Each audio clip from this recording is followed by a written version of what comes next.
وقتی هر صبح دعا میکنم، این چیزی بود که شروع کردم به انجام دادن. برای من تبدیل شد به یک یادآوری و کم کم به بخش مهمی از دعایم تبدیل شد. دیروز این کار رو انجام دادم، امروز صبح هم انجام دادم. سعی میکنم هر روز صبح این کار رو انجام بدم. 5 جمله است که درست قبل از اینکه زانو بزنم، بنشینم یا حتی فقط راه بروم و دعا کنم آنها را میگویم. میخوام امروز اینها را با شما به اشتراک بگذارم. آخرین مورد احتمالاً بیش از بقیه در دل و ذهنم اثر میگذارد. اگر میخواهید گوشی‌هایتان را آماده کنید یا اگر میتوانید سریع یادداشت کنید، چون قرار نیست مدت زیادی روی آن بمانیم. من میخوام این 5 جمله را با شما در اشتراک بگذارم. ممکن است بعضی از آنها به کارتان بیاد، بعضی هم نه. فقط اینها را به عنوان نمونه بگیرید و جملات خودتون رو پیدا کنید. اولین جمله رو قبلا هم از من شنیده. این کسی است که این کلیسا رو شروع کرد. دیوید ویلکرسون میگوید خدا همیشه برای کسی که دعا میکند راهی باز میکند. این اولین جمله ای است که هر بار قبل از دعا میگویم. خدا همیشه برای مردی که دعا میکند یا زنی که دعا میکند راهی فراهم میکند. مورد دوم از مارتین لوتر است. هر بار این جمله را موعظه میکنم به من یادآوری میشود کسی که خوب دعا کرده خوب هم مطالعه کرده و این واقعا مهم است. این را به کسانی میگویم که موعظه میکنند یا کسانی که در حال تماشا هستند یا خادمان خدا در سراسر کشور و حتی سراسر دنیا. میخوام این را به شما بگویم. از روی تجربه میگویم چون خودم در آن بودم. من موعظه‌هایی داشتم که از نظر مطالعه قوی و آماده بودند، اما پشت آنها دعای کافی نبوده. در این حالت حرفا فقط میتواند ذهن را درگیر کند، اما تنها یک خادم اهل دعاست که میتواند مستقیم با قلب انسان برسد. پس این رو خوب درک کنید. کسی که خوب دعا کرده در واقع خوب هم آماده شده است. مورد سومی خیلی مهم است. ساموئل چادویک میگوید عجله مرگ دعاست. عجله مرگ دعاست. یعنی اگر فقط بخوام سری وارد دعا شم و زود خارج شم، در واقع چیزی را از دست میدم که نیاز به زمان دارد. رابطه زمان میخواهد. در واقع این کاملا هماهنگ است با چیزی که یکی از پدران روحانی من میگفت، لئونارد ریونهل، و این مورد چهارم است که همیشه میگوید و آن این است: اگر میخواهید برای خدا مؤثر باشی باید وقت زیادی را با خدا بگذرانی. اما این آخری به نظر میرسد وزن و عمق خاصی دارد. چیزی در آن است که در ذهنم میماند و به من این حس را میدهد که وقتی زانو میزنم و دعا میکنم اتفاق بسیار بیشتری از آنچه تصور میکنم در حال رخ دادن است. و این جمله از یک الهیدان قدیمی به نام والتر وینکس است. او گفت تاریخ در اختیار شفاعت کنندگان است. تاریخ در اختیار شفاعت کنندگان است. این جمله چیزی عمیق در درونم قرار می دهد که مرا روی زانوهایم نگه می دارد. میدونم ممکن است این حرفا برای بعضیا چالش برانگیز باشد. میدونم شاید برخی را با دیدگاه الهیاتی خاص به فکر فرو ببرد و بابت آن هم عذرخواهی نمی کنم. اما واقعا به این باور دارم که کمبود دعا در کلیسا گاهی بر تاریخ تأثیر گذاشته. به خاطر اینکه کلیسا دعا نکرده و به دنبال خدا نرفته. من باور دارم چیزهایی بود که باید انجام میشد. میتوانست به ثمر برسد اما ناتمام باقی مانده. یا همانطور که یکی میگفت در آسمان جواب خیلی از دعاها آماده است اما هیچ کس آنها را از خدا نخواسته. باید این را به شما بگم. وقتی این را خواندم مدام با خودم فکر میکردم نمیخوام حتی یک پاسخ در آسمان باقی بماند، در حالی که خدا دارد میگوید فقط از من بخواه. و من این کار را برای زندگیت، برای خانواده‌ات، برای فرزندانت، برای ازدواجت، برای کلیسا، برای کشور، برای شهرت انجام میدم. به همین دلیل است که این مجموعه برای ما اینقدر مهم است، چون باور دارم نه تنها به آنچه ما به عنوان یک ملت با آن روبرو هستیم میپردازد، بلکه به شرایطی که کشور شما هم ممکن است در آن باشد. و به این درک رسیدم که تا ملت‌ها را دوباره سر پا بیاورد، اول باید کلیسا را به زانو درآوریم. احساس میکنم ما این را کاملا برعکس فهمیده ایم. داریم سعی میکنیم از راههای مختلف یک ملت را درست کنیم، در حالی که خدا ما را دعوت میکند دوباره به زانوهایمان برگردیم. و فکر میکنم چیزهای بزرگی که میتوانست در تاریخ اتفاق بیفتد را از دست داده ایم و خودمان آن را از دست داده ایم. حالا میخواهم چیزی بگویم که میدانم در کلیسا جای خودش را دارد، چون خودم هم بخشی از آن هستم. اما اینها چیزی نیست که تفاوت واقعی را ایجاد میکند. فکر میکنم ما چیزهای عمیق و اثرگذار تاریخ را از دست داده ایم و به جای آن به کلیسایی بسنت کرده ایم که فقط مشاوره میدهد یا سرود میخواند یا خوب صحبت میکند، اما کلیسایی که دعا میکند را کنار گذاشته ایم. کلیساهایی که واقعا روی زانو میافتند و دعا میکنند، اما به جای آن بیشتر به کلیسای سرودخوان تبدیل شده ایم تا کلیسای دعا کننده. در واقع از دعا فاصله گرفته ایم. حتی یک بار یک کسی به من گفت ما دیگر دوست نداریم از واژه واعظ استفاده کنیم. گفتن الان ترجیح میدهیم شما را ارتباطگر صدا کنیم. گفتم همون واعظ صدایم بزنید. گفتم چون ارتباطگر آخرین چیزی است که میخوام با آن شناخته شوم. گفتم اینجا یک تریبون معمولی نیست و کاری که اینجا انجام میدهیم فقط انتقال اطلاعات نیست. مردم میگویند ما میخواییم آتش خدا قلب و جان ما را لمس کند و نتیجهش این شده که کلیسایی داریم که خوب موعظه میکنند، خوب حرف میزنند، خوب سرود میکنند، اما تغییری در تاریخ ایجاد نمیکنند. دوستان خوب گوش کنید، هیچ موعظه‌ای که من بکنم نمیتواند بیداری به وجود بیاورد. هیچ سرودی که ریکاردو و تیمش بخونند نمیتواند جلوی فساد اخلاقی را بگیرد یا دلها را به توبه بیاورد. اما یک کلیسایی که واقعا خدا را بجوید و دعا کند میتواند ورق را برگرداند، میتواند اوضاع را عوض کند و حتی مسیر تاریخ را تغییر بدهد. و همه اینا به خاطر اینکه تو دعا کردی. اجازه بدید یک نکته بگم چرا این موضوع اینقدر مهم است. در حالی که خیلی‌ها در خدمت‌های مختلف به دنبال چیزها هستند، این رو با رهبران صحبت می‌کنم و حتی رهبران پرستشی، چون این همان آیه‌ای است که بابتش واقعا شکرگزارم برای رهبران TCS میوزیک، برای ریکاردو، برای کریم، برای الدر ویکی و برای گروه کور ما. به این کلمات گوش کنید، حتما یادداشت کنید. مزمور 22-26 میگوید کسانی که خداوند را میجویند او را ستایش خواهند کرد. این یعنی چی؟ یعنی دوستان باید بتونیم بگوییم هیچ کدام از اینها مهم نیست. پرده رو پایین بکشید. نه به دکور نیاز داریم، نه به نورپردازی نیاز داریم، نه به این چیزها. اگر او را بجویید او را پرستش خواهید کرد.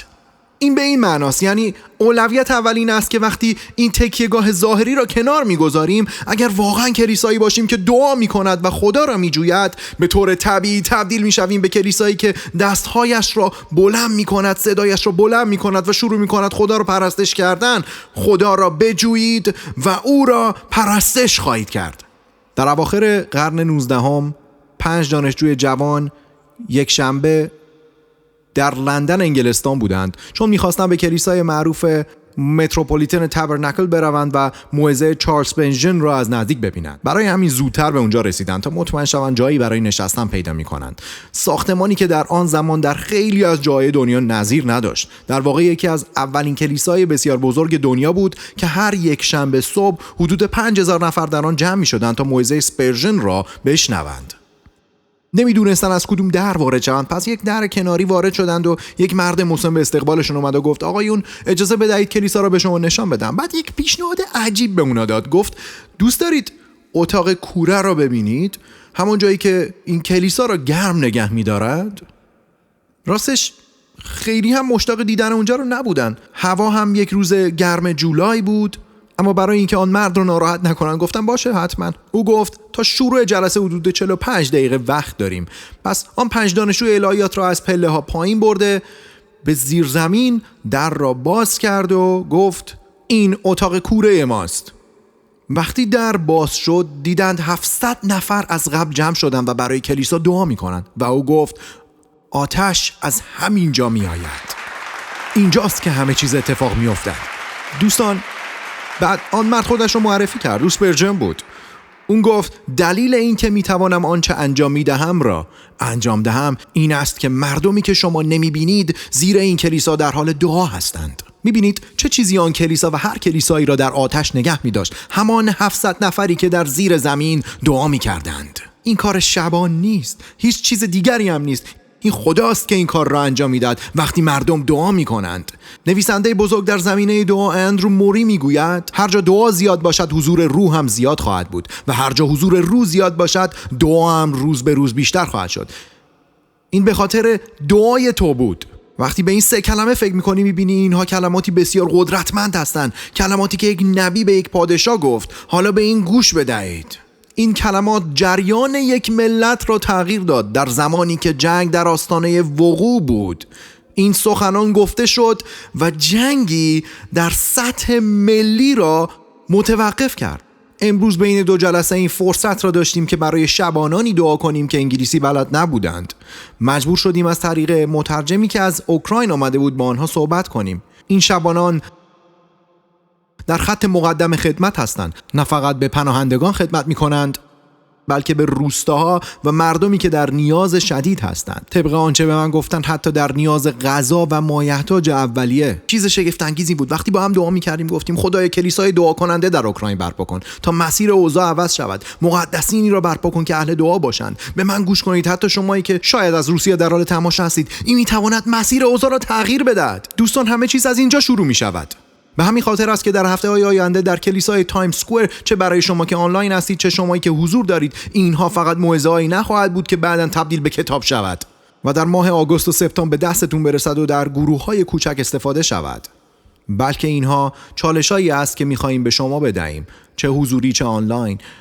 می‌خوایم شما را به این مسیر دعوت کنیم، چون 2 تاریخ مهم پیش رو داریم. قرار است در بعضی از دانشگاه‌های آیوی لیگ دعا کنیم و همانطور که سال گذشته انجام دادیم، از شما دعوت می‌کنیم تا با ما بیایید به دانشگاه ییل. از شما می‌خواهم به دیگر دانشگاه هم بیایید. همانطور که سال گذشته حدود 700 نفر حضور پیدا کردن، شما را هم دعوت می‌کنیم نه فقط درباره دعا یاد بگیرید یا فقط یک دفترچه دعا داشته باشید، بلکه یاد بگیرید چگونه دعا کنید و در همان مکان بایستیم و دعا کنیم. همچنین از شما دعوت می‌کنم سه شنبه‌ها ساعت 6 عصر، 1 ساعت قبل از شروع جلسه، به اینجا به محراب بیایید و با ما در دعا همراه شوید. از شما می‌خواهم و شما را به چالش می‌کشم که چهارشنبه‌ها همراه با کشیش کارتر از طریق مدرسه کتاب مقدس با ما همراه شوید. حتی می‌تونید بروید در جلسه دعا نزدیک هرشی پنسیلوانیا شرکت کنید. همچنین از شما میخوام در لحظه قبل از شروع جلسه، وقتی یک شنبه ها وارد این ساختمان میشوید، متوجه باشید که این مذبح ها برای دعا کردن ما هستند. تشویقتان میکنم وقتی جای خودتون رو پیدا کردید، کتتون رو صندلی بگذارید و بیایید جلو و با هم شروع کنیم به دعا کردن و ایمان داشته باشیم که خدا میخواهد کاری انجام دهد. میدونید برای چه چیز دیگری هم ایمان دارم؟ امروز صبح در جلسه ساعت 10 تا 1 این را گفتم. خیلی از شما حتی خبر ندارید. 30 سال است که این اتفاق در حال انجام است. در همین زمانی که شما اینجا نشسته اید و به موعظه من گوش میدهید، در زیر این محراب افرادی در حال دعا هستند و 30 سال است که برای شما دعا میکنند، برای اینکه آتش خداوند در زندگیتان روشن شود. همین حالا در زیر این محراب پایین رفتم تا از آنها تشکر کنم. ساعت 10 رفتم با آنها دعا کردم و همچنان ساعت 1. و باور دارم که در میان شما کسانی هستند که میتوانند در یک جلسه شرکت کنند و دیگری را دعا کنند. میتوانید یک جلسه را به دعا اختصاص دهید و بعدی را شرکت کنید. ایمان دارم خدا میتواند این کار را انجام داد. کسانی هستند که آنلاین در حال تماشا هستند، به خودشون میگن منم میخوام بخشی از تیم‌های دعا باشم و همراه دیگران آنلاین دعا کنم. مهم نیست در کجای دنیا هستید. ما همکارانی از نقاط مختلف دنیا داریم که میتوانند به آنها بپیوندند. پس میخوام این رو درک کنید و میخوام آماده باشید، چون همین حالا به شما میگویم و میتونید یادداشت کنید. در طول این 12-14 هفته شب‌هایی خواهد بود، شب‌های یک شنبه که خواهیم گفت بیایید امشب فقط دعا کنیم، بیایید ادامه بدهیم، بروید یک قهوه بگیرید، برگردید اینجا و با هم دعا کنیم. دوستان، میخوام این رو یادداشت کنید. چیزی است که همیشه در یادداشتم نگه می‌دارم تا به من یادآوری کند. یک الهیدان قدیمی این جمله را گفته بود. یادداشت کنید. میگفت به هم گره زدن دست‌ها در دعا آغاز یک قیام است، قیامی علیه بی‌نظمی این دنیا. به هم گره زدن دست‌ها در دعا آغاز یک قیام است. اجازه بدهید این را به زبان خودم بگم. به هم گره زدن دستها در دعا اعلام جنگ است.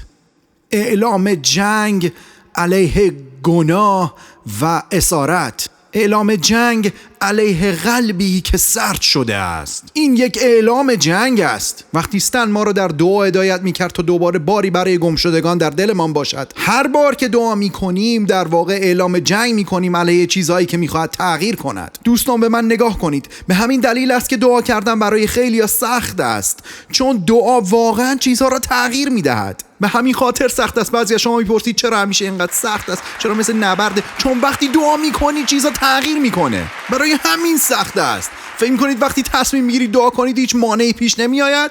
چند نفر از شما تجربه کردید هر بار که میخواید دعا کنید بچه بیدار میشود، کسی شروع میکنه گریه کردن، تلفن زنگ میخورد؟ همیشه وقتی میخوای دعا کنی یک سری مزاحمت ها پیش میآید، چون وقتی دستهایت را برای دعا به هم میگیری در واقع اعلام جنگ میکنی و از همان لحظه اتفاقا شروع میشود. میخوام چیزی که امروز صبح اتفاق افتاد رو با شما در میان بذارم. این اصلا اتفاقی نبود. واقعا حس کردم یک پیام از طرف خداست که حدود ساعت 6:15 صبح به دستم رسید. یکی از دوستانم از بخش دیگری از کشور که در جای دیگری از دنیا خدمت میکند برایم پیام داد و گفت و اینو گفت: میخوام این رو به یاد داشته باشی. 2 روز پیش 9 فوریه 1958 یک تاریخ بسیار مهمی بود. 2 روز پیش 66مین سالگرد آن روز بود.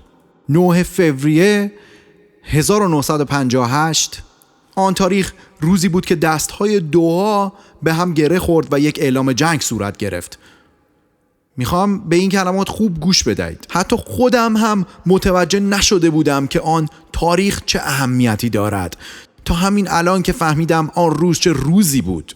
میخوام از یک شبان جوان در 9 فوریه 1958 برایتان بخونم. 66 سال پیش. به این گوش بدهید. درونم آروم و قرار نداشتم. نوعی نارضایتی روحانی در من شکل گرفته بود. این که دیگر فقط دیدن ساختمان جدید کلیسا، آن زمین 5 جریبی روی تپه یا افزایش بودجه مأموریت‌ها یا حتی پر بودن نیمکت‌های کلیسا مرا راضی نمی‌کرد. شب دقیقی را به یاد دارم که متوجه این نارضایتی شدم. شبی که آن را در خودم دیدم و همانطور که آدم‌ها تاریخ‌های مهم زندگیشان را به یاد می‌سپارند، آن روز هم در ذهنم ماند. 9 فوریه 1958.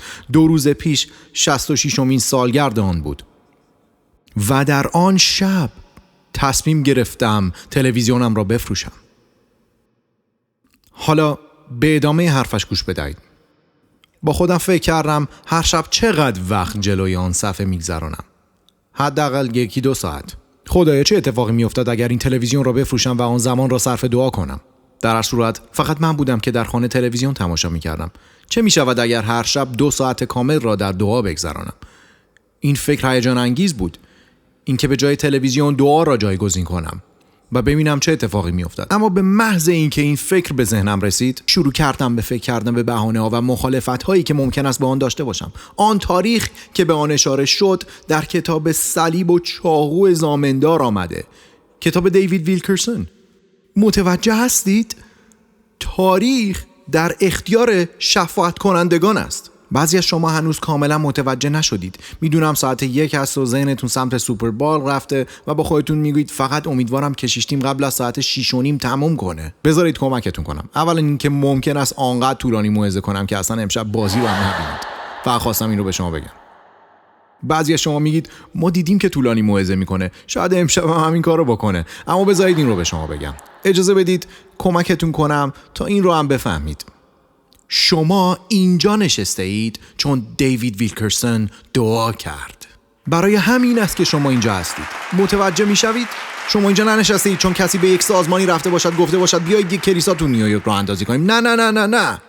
این دیوید ویلکرسون بود که یک دفعه تلویزیونش رو فروخت. بعدم بیشتر درباره این داستان برایتان میگویم. آن رو فروخت، شروع کرد به دعا کردن و در دعا باری در دلش برای باندهای خلاف نیویورک شکل گرفت. بعد به نیویورک اومد، شروع کرد به شهادت دادن و موعظه کردن و نیکی کروز نجات پیدا کرد. در طول این دعا بیش از 6 دهه خدا به طور قدرتمند از او استفاده کرده است. مردم زیادی را برای مسیح به دست آورده. همتراز با بیلی گراهام، دیوید ویلکرسون کاری را آغاز کرد که امروز به عنوان موفق ترین مرکز ترک اعتیاد مسیحی در دنیا شناخته می شود. امروز صبح مدیران اولین برنامه‌ای که در بروکلین شروع شد در همینجا در همین مکان حضور داشتن و بعد کم کم متوجه می‌شوی که از اطاعت این مرد چه چیزایی به ثمر رسیده، چه اتفاقاتی رخ داده است و چه کسی فکر می‌کرد که نتیجه آن این باشد که دوباره باری برای نیویورک در دلش بیفتد و این کلیسا را در خیابان 51 برادوی بنا کند. آماده اید این رو بشنوید؟ چون او دعا کرد.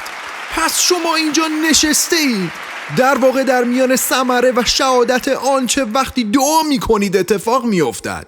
دوستان اینجا اونجایی است که نشسته اید. یک نفر آن فکر به ظاهر عجیب را داشت، به جای اینکه تلویزیون تماشا کنم بروم دعا کنم. و حالا کلیسای تایم سکوئر و حالا تین چالنج که 10,000 معتاد به مواد مخدر و الکل را در سراسر دنیا آزاد کرده و امروز در حال خدمت به عیسی هستند چون او دعا کرد.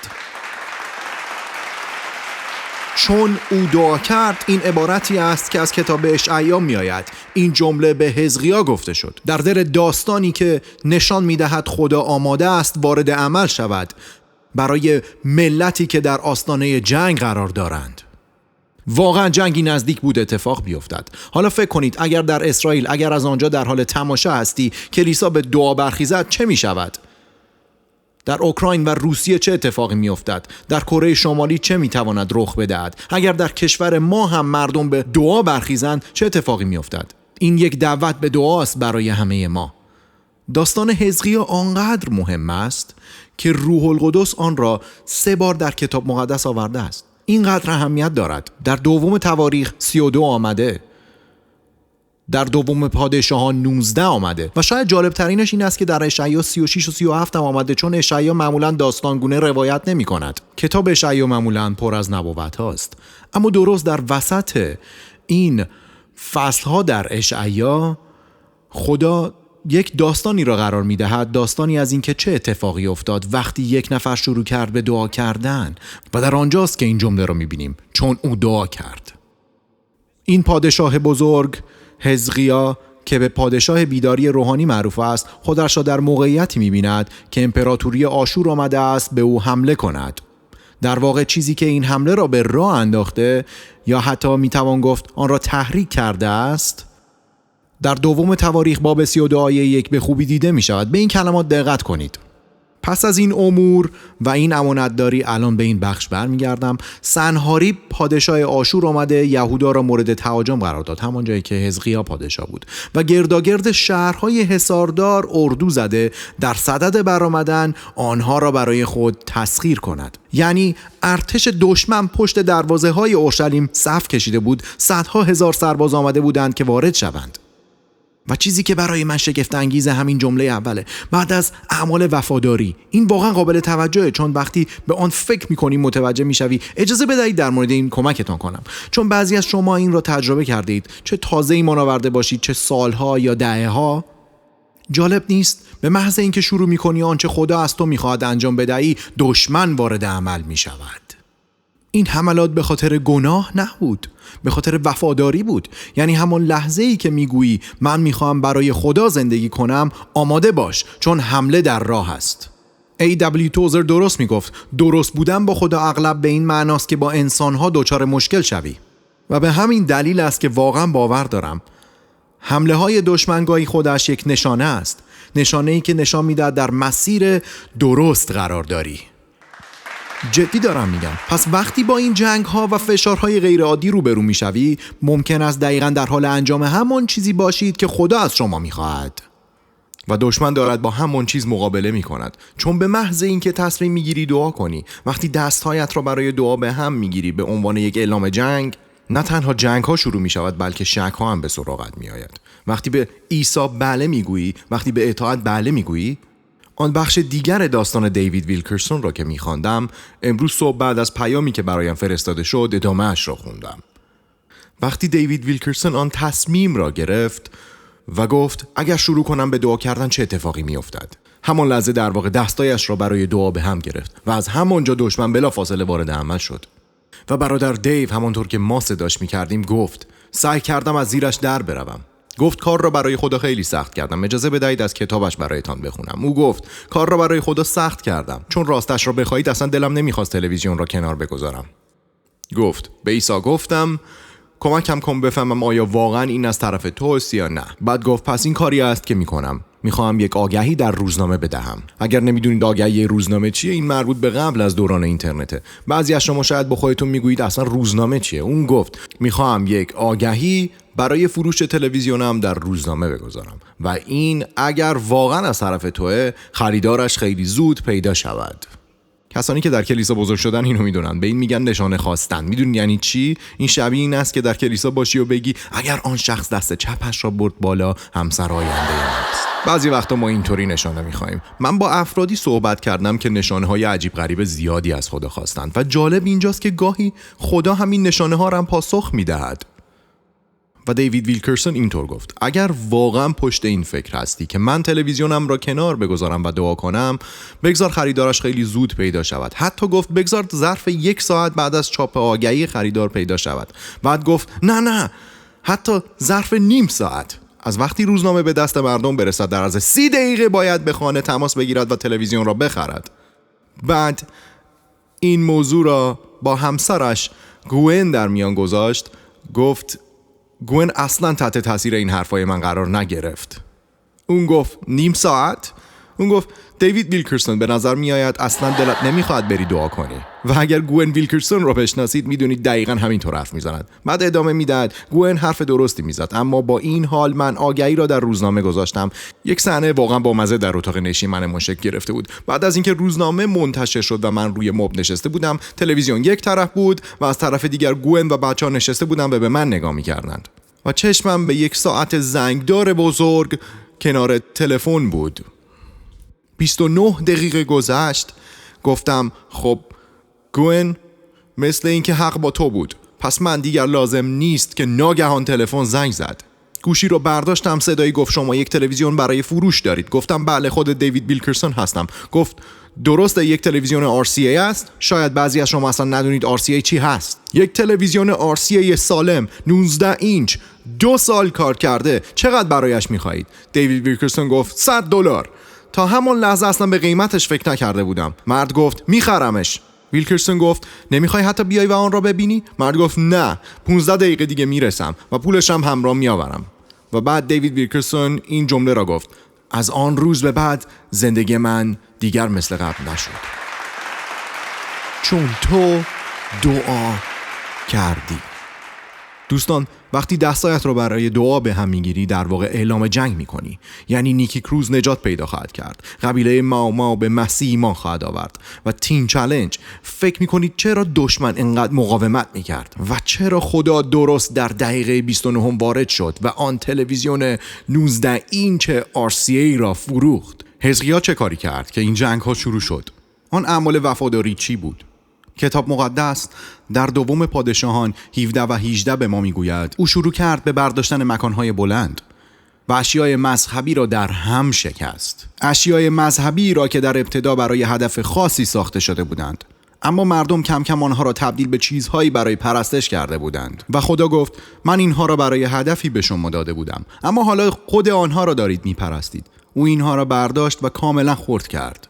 بعد هم علیه فلسطینیان وارد عمل شد و با آنها جنگید و در میان این اعمال وفاداری یک اتفاق جالب رخ میداد و خواهیم دید که این موضوع دوباره مطرح می شود. او به مقابله با آشور برخاسته و علیه آن شورش کرد. این همان کاری بود که انجام داد.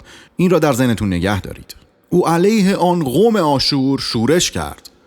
حالا اینجاست که موضوع جالب می شود. 14 سال بعد حزقیال دوباره با آشور روبرو می شود. آشور برای دور دوم برمیگردد. بعد از اینکه حزقیه با فلسطینیان جنگید و علیه آشور ایستاد، بت‌های مذهبی را از بین برد و مکانهای بلند را خراب کرد. بعد از اعمال وفاداری 14 سال بعد، در زمانی که به نظر می‌رسید همه چیز خوب پیش می‌رود، دوباره آشور برمیگردد. اجازه بدهید بخونم دوم پادشاهان باب 18 آیه 7. خداوند با او بود و هر جا میرفت کامیاب میشد. او علیه پادشاه آشور قیام کرد و دیگر او را خدمت نکرد. سپس پادشاه آشور اسرائیل را به اسارت برد و به آشور تبدیل کرد. اسرائیل در آن زمان مربوط به یهودا نبود. در آن زمان پادشاهی به 2 بخش تقسیم شده بود. بنابراین آشور به بخش شمالی اسرائیل حمله کرد، اما هنوز به یهودا حمله نکرده بود و آنها را به هلا برد، به کنار رود هابور، رود جوزان و در شهرهای ماد ساکن کرد. و بعد اینطور ادامه میداد: و در سال 14 پادشاهی حزقیال، سنهاریب پادشاه آشور به همه شهرهای مستحکم یهودا حمله کرد و آنها را تصرف نمود. انگار بعد از اینکه آشور اسرائیل را شکست داد، جسورتر شد و گفت حالا برویم سراغ یهودا.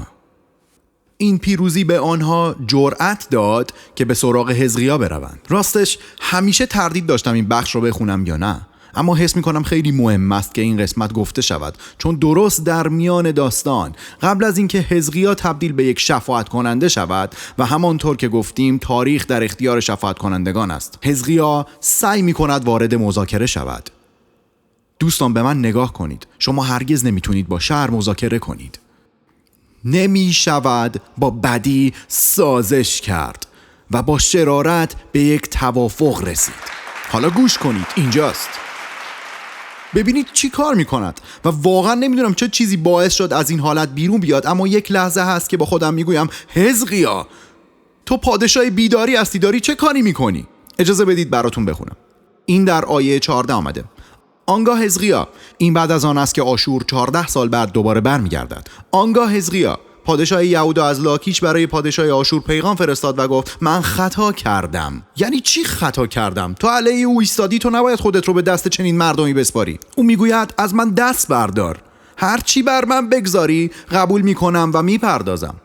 پس پادشاه آشور از حزقیا پادشاه یهودا طلب کرد 300 قنطار نقره و 30 قنطار طلا.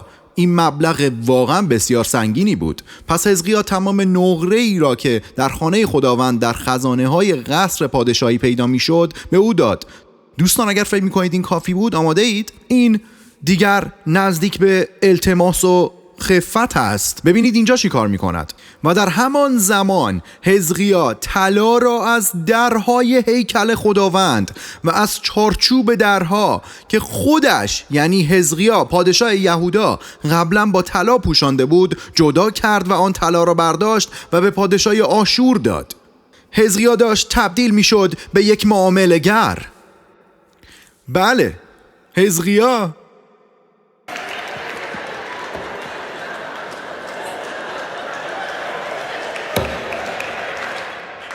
ببخشید، خیلی عالی بود. به همین خاطره که من کلیسای تایمز سکوئر رو دوست دارم. همه واقعا شوکه شدن. اون شخص دقیقا همونقدر تعجب کرده بود که خود من. حزقیا شروع میکنه با همون دشمنی که قبلا باهاش جنگیده بود سازش کردن. از خزانه خدا پول برمیداره تا به هر طریقی بین خودش و آشور صلح برقرار کنه. و حتی یک قدم جلوتر میره، طلا رو از درهای خانه خدا جدا میکنه و میده به دشمن.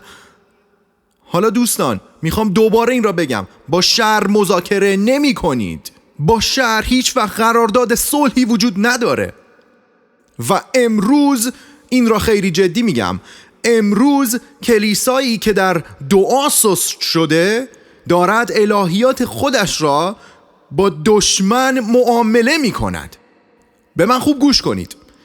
کلیسایی که اهل دعا نیست دارد آن چیزی را که خدا در این کتاب به ما داده، طلای این کتاب، وعده های طلایی خدا و حقایق جاودانه خدا را با دشمن معامله می کند. امروز کلیساهایی هستند که شروع کردند چیزهایی را بپذیرند فقط برای اینکه درگیری پیش نیاد، اعتراضی نباشد و همین کار را میکنند تا گناه همه به عنوان چیزی عادی پذیرفته شود. به جای اینکه بایستند و به آنچه این کتاب میگوید اعتماد کنند. و نتیجه چی شده؟ دقیقا مثل حزقیا که طلا را از درهای هیکل جدا کرد، ما هم داریم آیات کتاب مقدس رو کنار میگذاریم و تحویل دشمن میدیم و میگوییم بفرما این را تو بردار، چون ما دیگر واقعا به آن ایمان نداریم. این یک چالشی است برای شبانان، یک چالشی است برای رهبران که دوباره شروع کنند به دعا کردن و شروع کنند به نام بردن چیزها همانطور که کلام خدا آنها را نام میبرد و ما بایستیم و موضع بگیریم. اگر میخوایی بدانی چه چیزی درست است، یک جلسه دعا برپا کن، برگرد روی زانوهایت و بگذار خدا تو را هدایت کند. دوستان اگر چیزی گناه است باید آن را گناه بنامیم. نمیشینی با شر سازش کنی فقط چون میترسی ببینی در فضای مجازی دربارت چه میگویند یا چه چیزی علیه تو منتشر میکنند. گوش بدید، همین حالا هم کسانی هستند که درباره من چیزی مینویسند اصلا برایم مهم نیست. من 60 سالم است، دیر یا زود از این دنیا میرم، برایم اهمیتی ندارد. فکر میکنی به من ضربه میزنید؟ فکر میکنید کار خاصی میکنید؟ گوش بده، هر چی میخوای بنویس و منتشر کن، ما با دعا با آن مقابله میکنیم. با دعا مقابله میکنیم.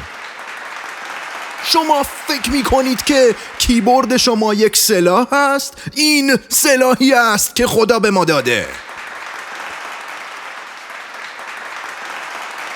برای همینه که ما اینجا اینطور عمل میکنیم. گوش کنید، فقط میخوام بدونید. و قبل از اینکه تولد تازه پیدا کنی دارید به این فکر میکنید که امروز اینجا هستی. ما از قبل براش آماده ایم. اگر کسی داخل اینجا بخواد اعتراض کند ما فوراً این کار رو میکنیم. فقط خواستم بدونید به محض اینکه کسی شروع کند به داد زدن، این کاری است که ما میکنیم. شروع میکنیم به خوندن. شروع میکنیم خوندن عظیم است و بعد همه با هم بلند میشویم سرایی. بله بیایید بلندتر بخونیم. و در حالی که آنها دارند اعتراض میکنند، تیم امنیتی آنها را به بیرون هدایت میکنند. ما برایشان دعا میکنیم و بعد از اینکه سرود تمام شد میگوییم بنشینید و من دوباره به موعظه ادامه میدم. این کاریه که ما انجام میدیم. خواستم فقط در جریان باشید. هاللویا.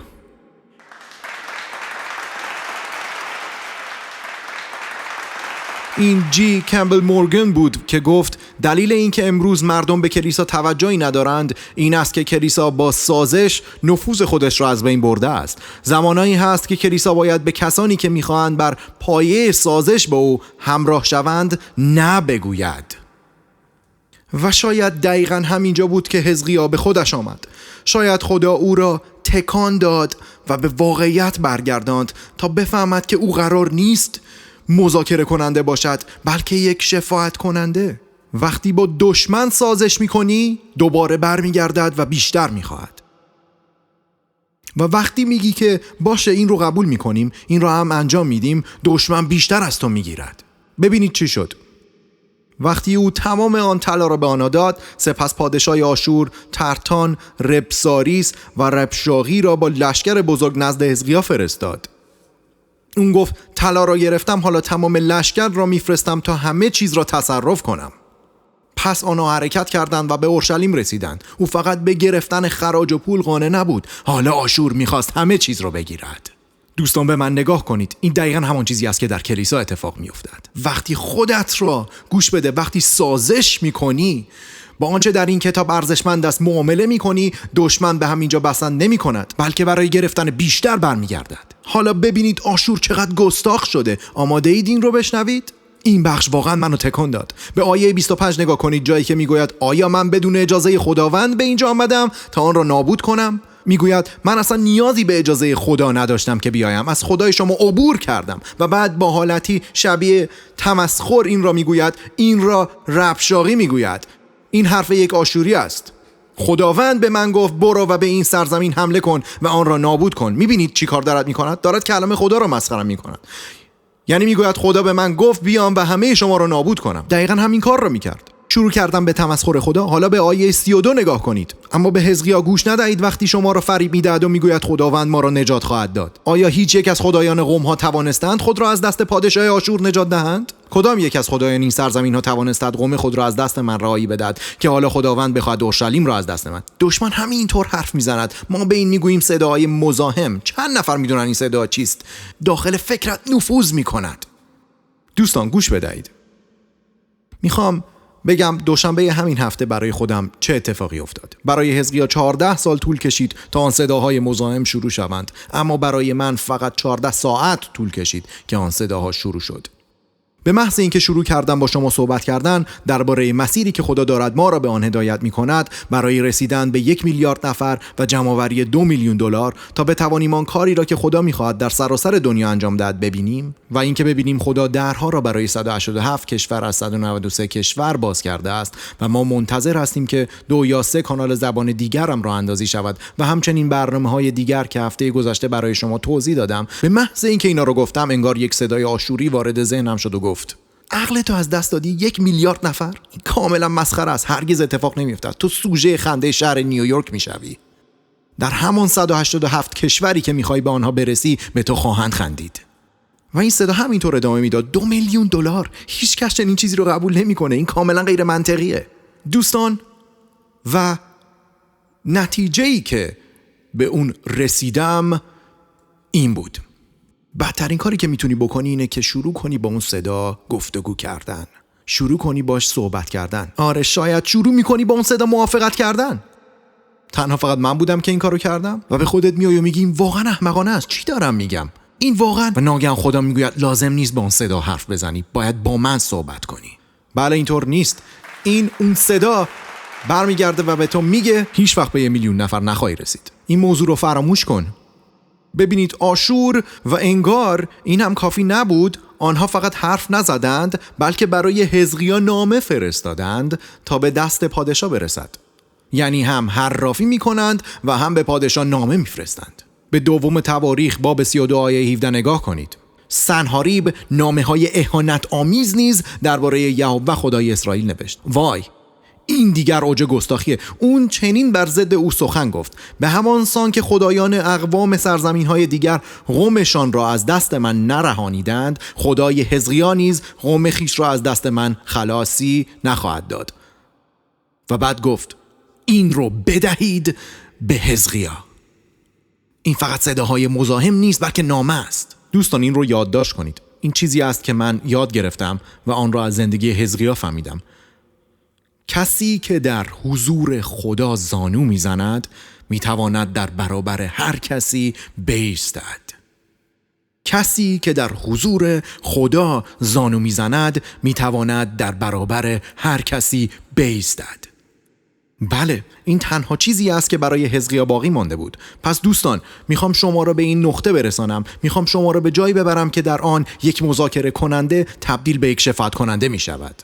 و در پایان میخوام به شما نشان بدم که چطور تاریخ در اختیار شفاعت کنندگان قرار میگیرد. چطور یک جنگ تغییر مسیر میدهد، متوقف میشود، دگرگون میشود. پس حزقیا نامه را میگیرد. به آن نگاه کنید، آیه 14. آنگاه حزقیا نامه را از دست قاصدان گرفت و آن را خواند و به جای اینکه با آن وارد گفتگو شود چه کار کرد؟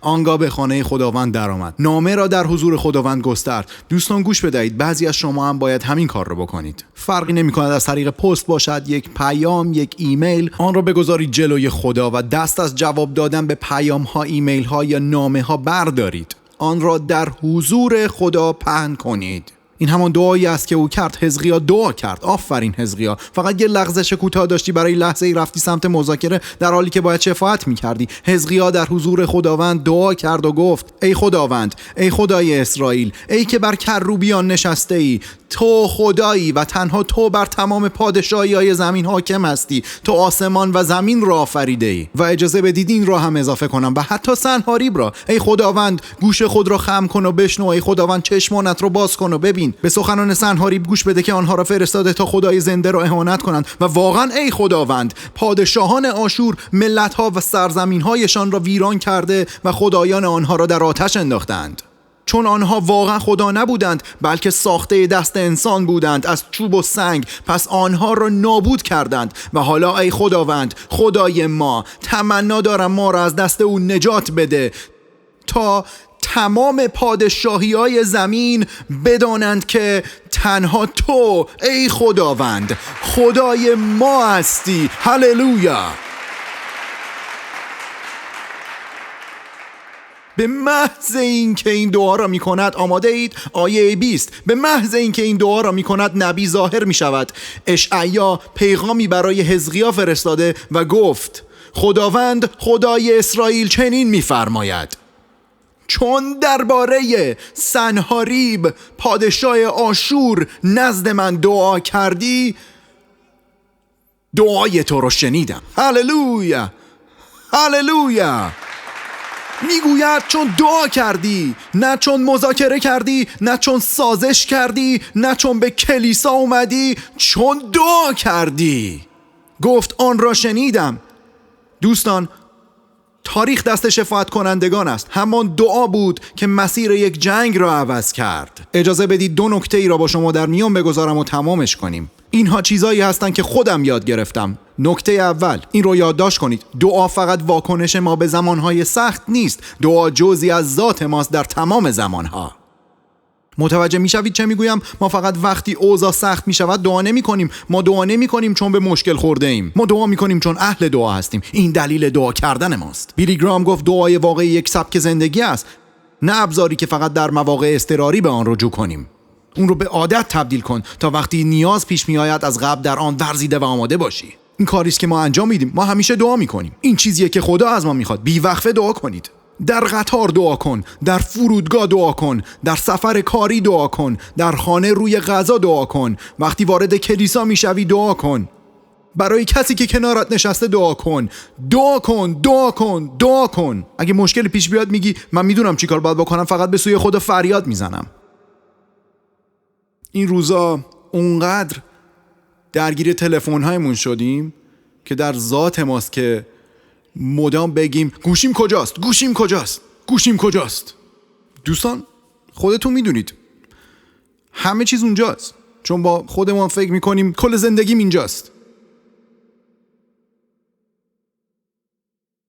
یک مؤسسه تحقیقاتی جدیداً اومده و افرادی رو انتخاب کرده و یک نرم افزاری روی گوشی‌هایشون نصب کرده و گفته می‌خوایم ببینیم شما در طول روز چند بار با گوشیتان کار می‌کنید. آماده باشید که وجدانتون به چالش کشیده بشه. و منظور از هر بار کار کردن یعنی هر بار لمس کردن، تایپ کردن، کشیدن صفحه و کلیک کردن. یعنی چه در حال پیام دادن باشی، چه ایمیل بزنی یا چیزی را جستجو کنی، تیک تاک کردن یا بالا پایین رفتن، هر کاری که با گوشی انجام میدهی همه اینا رو ثبت میکنه. گفتند کسانی که بیشترین استفاده را از گوشی دارن روزانه حدود 5500 بار گوشیشان را لمس میکنند، کلیک میکنند یا صفحه رو جابجا میکنند. گفتند اینها استفاده کننده های خیلی سنگین هستند که بعضی از شما هم جزو اونایید. اما بقیه افراد به طور میانگین حدود 2500 الی 2600 بار. و اگر این رو حساب کنید دوستان، این چیزی است که گفتند یک فرد معمولی در طول سال حدود 1 میلیون بار گوشیش رو لمس میکنه. 2700 بار. حتی همین الان هم میتونید با گوشیتون حساب کنید. این هم جزو اون 2700 بار امروزتون حساب میشه. خودتون حساب کنید 2700 ضرب در 365 میبینید که تقریبا به 1 میلیون میرسد. دوستان، ما چنین تکرار و پیوستگی در رابطه ایمان با خدا نیاز داریم. ما به کلیسایی نیاز داریم که بداند چطور مدام به سوی خدا برود، مثل همون تکراری که با گوشیمون داریم. برای دیوید ویلکرسون همون تلویزیون بود، اما برای ما امروز واقعا گوشی موبایله و واقعا یک دستگاه حواس پرتیه. به همین دلیله که کسی که بیشتر زانو میزنه بهتر میسته و کسی که اول زانو میزنه محکمتر میسته. کسی که بیشتر خودش رو فروتن میکنه و زانو میزنه پایدارتر هم میسته. زانوهای خم شده پشتهای استوار و ایمانهای محکم میسازد. برای تو و برای کلیسای عیسی مسیح. و ما باید این رو در خودمون شکل بدهیم. این تداوم، این عادت دائمی یک زندگی دعا. در ادامه بیشتر واردش میشویم و ببینیم چطور میشود چنین زندگی دعایی را ساخت و پرورش داد. دعا یعنی هر بار که دعا میکنیم در واقع داریم اعتراف میکنیم که به خدا نیاز داریم. لئونارد ریونهل همانطور که قبلا اشاره کردیم ادامه میداد و میگوید کسی که با خدا صمیمی است هرگز از انسانها نمیترسد. کسی که با خدا صمیمی است نمیترسد. میدونید این صمیمیت یعنی چی؟ یعنی ارتباط مداوم و نزدیک با خدا. این که بارها و بارها به سوی او بروی و با او در تماس باشی. مردی یا زنی که با خدا صمیمی است هرگز از انسانها نمیترسد. ما مدت هاست که در جای اشتباه خیلی حرف زده ایم، اما خدا میخواد دوباره به ما یاد بدهد صدایمان را بلند کنیم، نه در تجمع راهپیمایی یا برنامه ها، بلکه روی زانوهایمان در خلوت، در آنجای پنهان. به همین دلیل است که کلیسا امروز فقط به الهیات نیاز ندارد، بلکه به زانوها نیاز دارد. چون باید با خدا تنها شود تا بتوانیم این شهادت را بشنویم: چون دعا کردی، چون دعا کردی، چون دعا کردی. خداوند از ما میخواهد که به عنوان کلیسا باز به زانوهایمان برگردیم. چیزی که اینجا خیلی برام زیباست اینه بین جنگ و پیروزی سخنان حزقیا عوض شد. اجازه بدید ببینیم حزقیا به مردم چی گفت. این اون کاری است که دعا میکند. او دیگر مذاکره نمی کند. به دوم تواریخ 32:7 نگاه کنید، جایی که به مردم میگوید قوی و دلیر باشید، از پادشاه آشور نترسید و هراسان نشوید و نه از آن جمعیت عظیمی که با او هستند. این بخشش رو خیلی دوست دارم. زیرا آن که با ماست بزرگتر است از آن که با ایشان است. با او بازوی بشری است، اما با ما یهوه خدای ماست تا یاری ما دهد و برای ما بجنگد. هاللویا، هاللویا. پس در اینجا وقتی گروه موسیقی می آید می‌خوایم جمع‌بندی کنیم. اجازه بدید با این جمله به پایان برسانم. نمیدونم چطور بهتر از این بگم جز همانطور که برای اونا اتفاق افتاد. پس به این دقت کنید. دعا باید جزوی از دی ان ای ما بشود، نه فقط کاری برای وقتهای سخت. همیشه با ماست. ما کلیسایی هستیم که دعا میکنیم، نه چون به مشکل خورده ایم بلکه چون اهل دعا هستیم. اما نکته دوم این است و این همون نکته است که به من آرامش داد و از این داستان یاد گرفتم. نکته دوم: بعد از اینکه دعا کردی برو بخواب و مطمئن باش که از اینجا به بعد خدا خودش انجام میدهد. برو و بخواب. دوستان، این همان بخشی است که دلم رو شاد کرد. پیروزی حزقیا زمانی اتفاق افتاد که او خواب بود. اصلا خودش درگیر نبود. خدا همه چیز رو انجام داد. خدا در جنگ ها به شیوه های عجیب و غیر منتظره پیروز می شود. دست بردار از این که به خدا بگویی چه کار کند. فقط دعا کن و بگذار خدا خدا باشد. به همین دلیل است که مزمور 46:10 میگوید آرام باشید و بدانید که من خدا هستم. بگذار خدا باشم، بگذار کاری را انجام بدم که فقط از دست من برمی آید. مردم مضطرب میشن چون نمیتونن برای بحرانهایشون راه حل پیدا کنن. این مسئله خداست. میدونید خدا چی میگه؟ اون گفت کاری که من میخوام انجام بدم همون چیزی که به حزقیا گفت با اینکه 200,000 نفر پشت دروازه های تو هستند، حتی یک تیر هم به داخل این شهر شلیک نخواهد شد. حالا من با خودم میگم پس خدا الان باید کاری بکنیم، من که نمیتونم برم بخوابم تا وقتی. اما خدا میگه برو بخواب، من میدونم چی کار میکنم، تو نمیتونی این را درست کنی، پس بذار به تو نشون بدم چه اتفاقی افتاد. فقط چون اون دعا کرد. اینجاست آیه 32 و بعد جمع‌بندی میکنیم. پس خداوند درباره پادشاه آشور چنین میفرماید: او به این شهر داخل نخواهد شد و به اینجا تیر نخواهد انداخت، با سپر به مقابل آن بر نخواهد آمد و پشته‌ای در برابر حصار آن بر نخواهد افراشت، بلکه از همان راهی که آمده است باز خواهد گشت. آری، خداوند میفرماید که او به این شهر داخل نخواهد شد، زیرا به خاطر خود و به خاطر خدمتگزارم داوود از این شهر محافظت کرده، آن را نجات خواهم داد. خب حالا اینجاست، کلام را گرفت و حالا وقتش است که برد بخوابد. آماده اید؟ واقعا شگفت انگیزه. آیه 35 این اتفاق افتاد و در آن شب فرشته خداوند، یادتان باشد مفرد است، یک فرشته، یعنی چند تا؟ یک، از طرف خداوند رفت و 185,000 نفر را زد. 185,000 نفر در اردوگاه آشوریان. و وقتی صبح زود بیدار شدند همه مرده بودند. چیزی که خدا گفت این بود: تو دعا کن، برو بخواب، از اینجا به بعدش با من. تو دعا کن، برو بخواب، خدا خودش انجام میدهد. تو دعا کن، برو بخواب، خدا خودش انجام میدهد. فقط دعا کن، برو بخواب. هللویا. بگذار خدا کاری را بکند که فقط از او برمی آید. هللویا. با من بایستید. هللویا.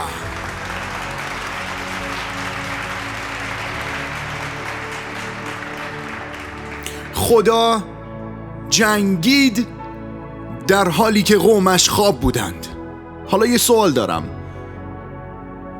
چه کسی از شما اصلا به این فکر می افتاد که بگوید خدایا برای 185,000 نفر فقط یک فرشته کافی است؟ هیچ کدومتون فکر نمی کردید. شما می گفتید خدایا تمام فرشته هایی که در آسمان هستن را بفرست. خدایا 185,000 نفر، این یعنی 3 برابر استادیوم ینکی. اونا هم مسلح دارن به سمت ما میان، نامه میفرستند، میگن شغلتو از دست میدی، میگن دیگر همه چیز تموم شده، میخوان تو رو کاملا از پا بیاندازن. همه این حرفا رو میزنن و ناگهان میگی خدایا به همه فرشتهایی که داری نیاز دارم. اما خدا میگه تو دعا کردی، برو بخواب، از اینجا به بعدش با من. از اینجا به بعدش با من. بذار من انجامش بدم. چون هیچ کدام از شما اینجا نمیگفتید خداوندا از تو تمنا میکنم فقط یک فرشته کافی است، فقط یکی را بفرست. چون درک نمی کنید که یک فرشته ای که انگار در باشگاه آسمانی تمرین کرده میتواند در یک شب 185,000 نفر را از پا در بیارد. در یک شب، فقط یک شب. اینجاست. فقط چون دعا کردی، فقط چون دعا کردی، فقط چون خدا را وارد این موقعیت کردی. دوستان بذارید این را به شما بگم. میدونید این یعنی چی؟ بهترین شکلی که میتونم توضیح بدم اینه: ما معمولا اینطور دعا میکنیم خدایا یک لشکر از فرشته ها بفرست. اگر 185,000 نفر هستن 185,000 فرشته بفرست. خدایا به کمکت نیاز داریم، این رو هم بده، اون رو هم بده. شاید اینطور دعا میکردیم: خدایا تجهیزات زیادی به ما بده، یک تاجر ثروتمند بفرست تا امکانات و سلاح‌های زیادی برای ما فراهم کنه. بگذار یه آدم ثروتمند نجات پیدا کنه و کمکمون کنه. و همینطور ادامه میدیم و خدا میگه برو بخواب. داری کلافم میکنی، برو بخواب. یک فرشته برای این کار کافی است.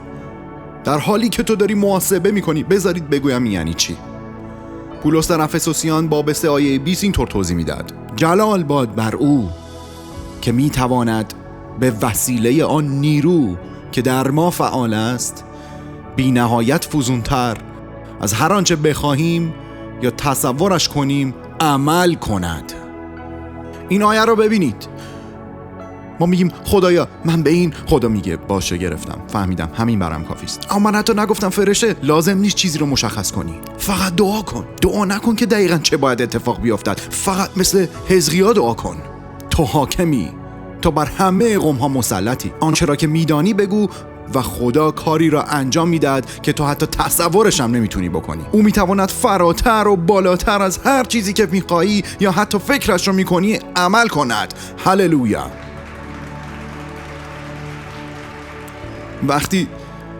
وقتی به این آیه فکر میکنم این داستان به ذهنم میاد. بذارید براتون بخونم.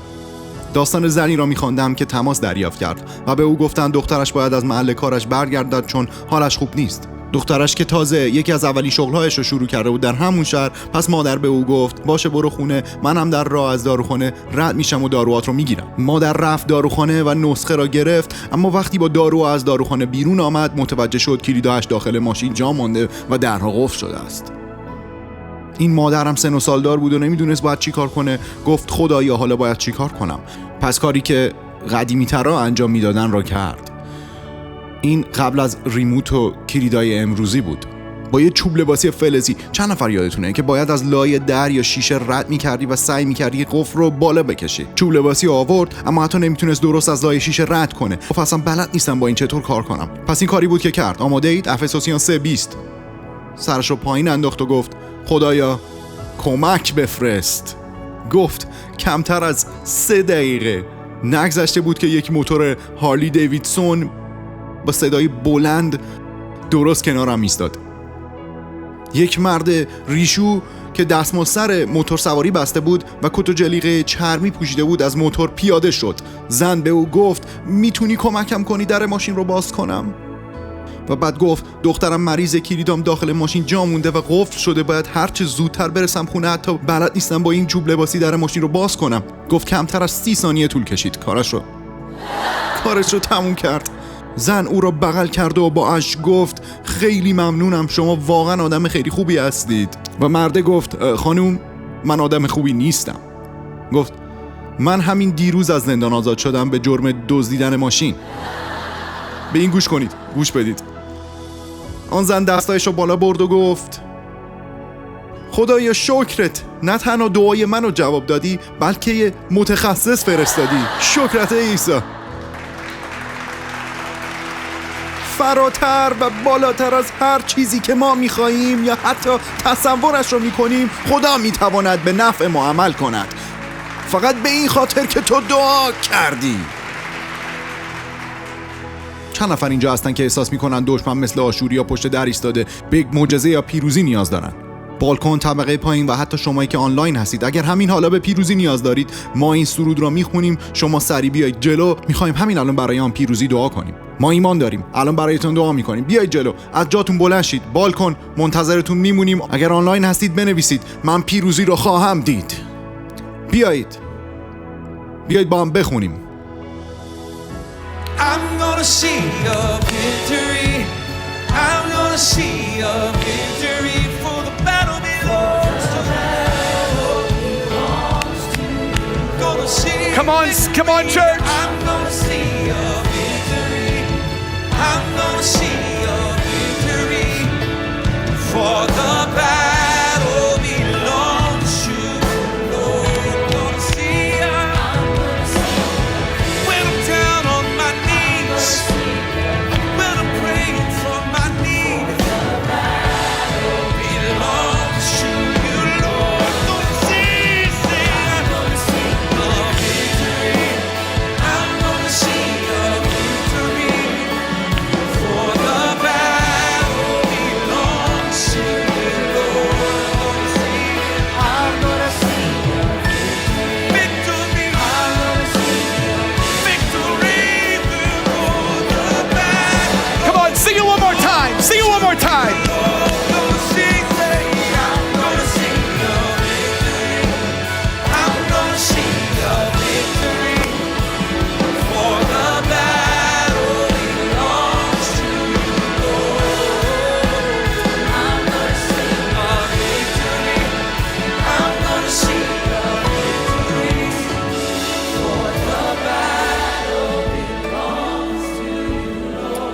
حالا کاری که میخوایم انجام بدیم اینه: در این چند لحظه اعلام جنگ میکنیم. یادتونه؟ به هم آوردن دستا در دعا یعنی اعلام جنگ. پس دستاتون رو بیارید. میتونید در این حالت قرارشون بدید. این یعنی آماده شدن برای نبرد. این ما رو همین حالا برای جنگ آماده میکنه. وقتی این کار را میکنی در واقع علیه آن وضعیت اعلام جنگ میکنی. اجازه بدید این رو بگم. بعضی از شما در شرایطی هستید حس میکنم باید این رو بگم. حتی در مورد مسئله مهاجرت. من دیدم که خداوند برای پرونده های مهاجرتی بعضی موقع درها باز کرده و میخوای که این کار رو درست انجام بدی. اما دوستانی دارم که میگن تقلب کن، دروغ بگو یا بعضی چیزها رو هم مثلا اعلام نکن. اینطوری راحت تره که فقط اعلامش نکنم. و همینا رو دستمون رو در حالت دعا به هم میگیریم و اعلام جنگ میکنیم و میگیم خدایا ما تصمیم گرفتیم درست عمل کنیم و ایمان داریم که درهای جدیدی برای ما باز خواهد شد. ایمان دارم که وقتی دستمون رو در دعا به هم میگیریم، بیایید همین حالا شروع کنیم و اعلام جنگ کنیم. پدر، همین حالا به نام عیسی. پدر، صدها نفر اینجا چه حضوری چه آنلاین اعلام جنگ میکنند و میگویند من باید پیروزی را ببینم. خداوند آشوریا دم دروازه ایستادند. ما داشتیم مذاکره میکردیم، سازش میکردیم، داشتیم از اصول کوتاه میآمدیم و مثل اینکه طلا را از درهای معبد جدا میکردیم و میدادیم. اما خداوند امروز تو ما را فرا میخوانی تا قومی اهل دعا برخیزند. تو در حال برپا کردن مردمی هستی که دعا میکنند، مردمی که میگویند خدایا در این موضوع به تو اعتماد میکنم، دعا میکنم بعد میخوابم و اجازه میدم تو کاری را انجام بدهی که فقط از تو برمیآید. پدر، اینجا کسانی هستند که شبها خوابشان را از دست دادن، کسانی که تا دیر وقت بیدار میمانند و مدام فکر کردن قدم بعدی چی باید باشد، دارن برنامه مینویسن، سناریو میچینن که اگر الف جواب نداد چه کنیم، اگر ب نشد قدم بعدی چی باشد. اما خداوند امروز اعلام میکنیم، دعا میکنیم، میخوابیم و همه چیز را به دستان تو میسپاریم. همین حالا همه چیز را به دستان تو میسپاریم.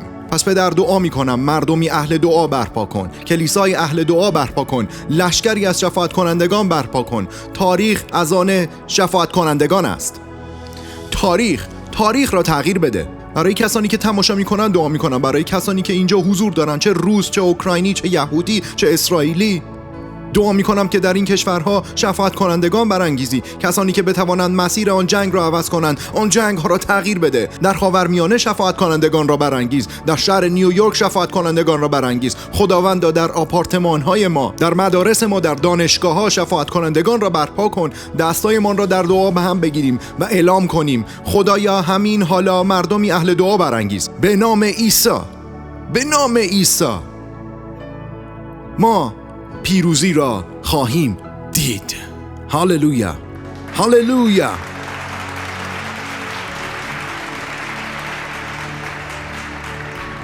میخوام چیزی برایتون بخونم. در جلسه اول فرصت نشد آن را بخونم چون نزدیک پایان بودیم، اما میخوام این رو ببینید چون این دقیقاً همان چالشی است که با آن روبرو هستیم. چون افرادی در اینجا نشستن که خدا میخواد از آنها استفاده کند، این که جلو بیان و بخشی از اتاق کوره باشند. من برای 700 شفاعت کننده دعا کردم. برای 700 شفاعت کننده دعا کردم. میخوام دعا کنم که اتاقایی که داریم دیگر کوچک باشن، که بعضی از شما بگید من ساعت 10 در جلسه شرکت میکنم و ساعت 1 دعا میکنم، یا ساعت 1 در جلسه شرکت میکنم و ساعت 10 دعا میکنم. هر طور که میخواهد باشد، میخوام شما به عنوان شفاعت کنندگان برخیزید.